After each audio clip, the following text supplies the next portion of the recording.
When flashing blue lights turned a quiet drive into a storm of humiliation, a young black mother with her baby in the backseat became the target of a routine stop. But what the officers didn't know was that their victim wasn't just any woman, she was the state attorney, and what followed would expose corruption, racism, and betrayal at the highest levels of power.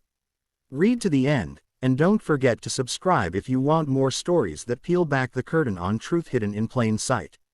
The night was supposed to be uneventful, a short drive home after an exhausting day in court, the kind of day that tested patience and conviction, the kind where a prosecutor has to weigh the facts of lives torn apart and still summon enough empathy to kiss her baby on the forehead and remind herself why she fights, why she believes the law is more than dusty books and broken promises, why her position matters, not just for her career but for the countless families who look at her and see hope in a system that has rarely offered them fairness. And as she turned the wheel of her modest black sedan through the amber glow of a traffic light, she felt the first sting of headlights in her mirror, the telltale sign of a cruiser following just close enough to intimidate, and she knew immediately that she was about to become a target, not because of a violation, not because of reckless driving, but because she was a black woman in a car, a fact that for certain officers was enough to justify suspicion, enough to press a badge against the window and pretend authority equaled righteousness.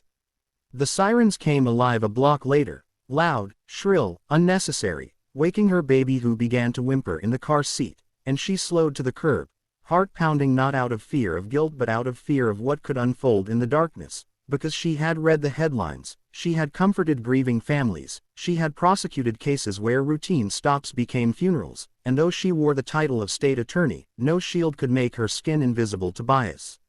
The officers approached with flashlights and swagger. Two men, one young and eager, the other older, seasoned in the arrogance of unchecked power, and they began their script with questions that sounded routine but dripped with insinuation. Where are you going, ma'am?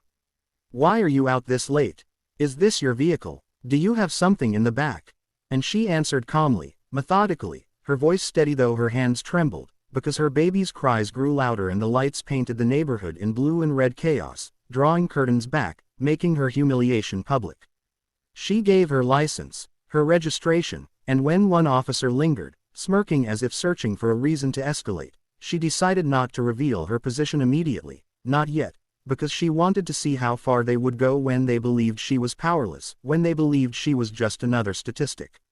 The young officer claimed her license plate was flagged, a convenient excuse that she knew to be false because she had renewed everything meticulously, and when he ordered her out of the car she felt the rage boil in her chest. The absurdity of being commanded to step out while her infant wailed in the backseat, and she asked for the probable cause, the specific reason, forcing him to stumble through jargon, exposing his lack of justification, which only made him angrier.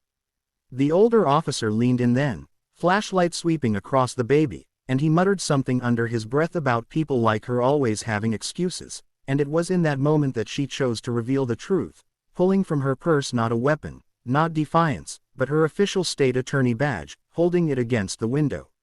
With the steady hand of someone who knew the weight of law when it was wielded correctly, and the silence that followed was deafening, their faces blanching, their eyes darting from her to each other, panic seeping into their posture as they realized the routine stop had just become a career-defining mistake. But the story didn't end with their embarrassment, because rather than apologize, rather than acknowledge wrongdoing, the older officer doubled down, claiming they were just doing their jobs, spinning lies to cover the truth, and in that moment she saw not just the corruption of two men but the rot of an entire culture, a pattern that repeated itself in city after city, courtroom after courtroom, where the uniforms shielded lies and the system protected those sworn to uphold it. She let them squirm, let them write their falsified report, all while recording the interaction discreetly on her phone, because she knew evidence would matter more than outrage, proof more than pride. And when she finally drove away with her baby soothed back into uneasy sleep, she was already planning her next move, already envisioning the press conference, the hearings, the exposure that would not just clear her name but reveal the machinery of racial profiling hidden behind the phrase, routine stop. The next morning the footage went viral, first through whispers on social media, then through national headlines, and the city found itself at the center of a storm, with citizens demanding accountability, activists rallying outside police headquarters, and the mayor scrambling to control the narrative. But what no one expected was that the real twist lay not in the office's mistake but in the backlash she would face from within her own office, From colleagues who feared her courage, from superiors who preferred silence over confrontation, from political allies who saw her ordeal not as a chance for justice but as a liability in an election year, and she realized with devastating clarity that sometimes the greatest enemy is not the one who stops you on the street but the one who smiles in your office while plotting your downfall. As hearings began, she faced smear campaigns, leaked rumors about her personal life, insinuations that she had provoked the officers, and even threats whispered in anonymous letters, all designed to break her spirit, to remind her that power resists being challenged. Yet she stood firm, remembering the terror in her baby's cries, the humiliation of being treated like less than human despite her title, and she transformed that pain into resolve, speaking out not just for herself but for every mother who never had the platform to fight back, every victim who never had a badge to flash, every life cut short by a system that claimed routine as an alibi for brutality.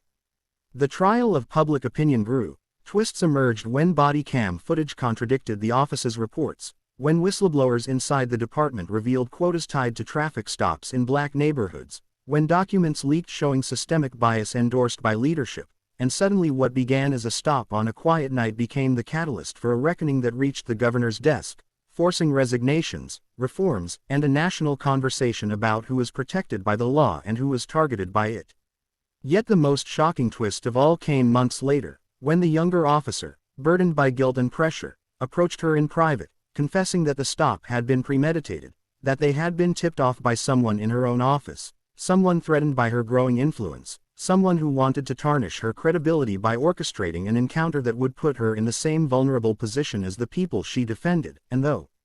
the revelation shattered her trust, it also steeled her resolve, because now she knew the fight was bigger than two officers, bigger than one department. It was about exposing betrayal in the very institution sworn to uphold justice. The story spiraled into layers of conspiracy, of betrayal and resilience, and while the headlines focused on her courage, the real power of the story lay in the truth it uncovered. That justice is fragile, that power corrupts from both the street and the State House, but that one woman's refusal to stay silent could ignite a movement that no smear campaign, no intimidation, no betrayal could extinguish.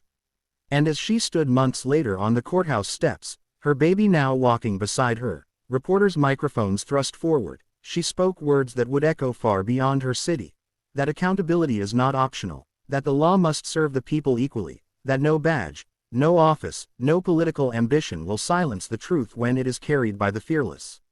This story is just the beginning, and if you believe in exposing what others try to hide, if you believe in unmasking power with truth, then subscribe, because more stories like this one, stories that cut through lies and reveal the raw, unfiltered reality, are coming, and you won't want to miss them.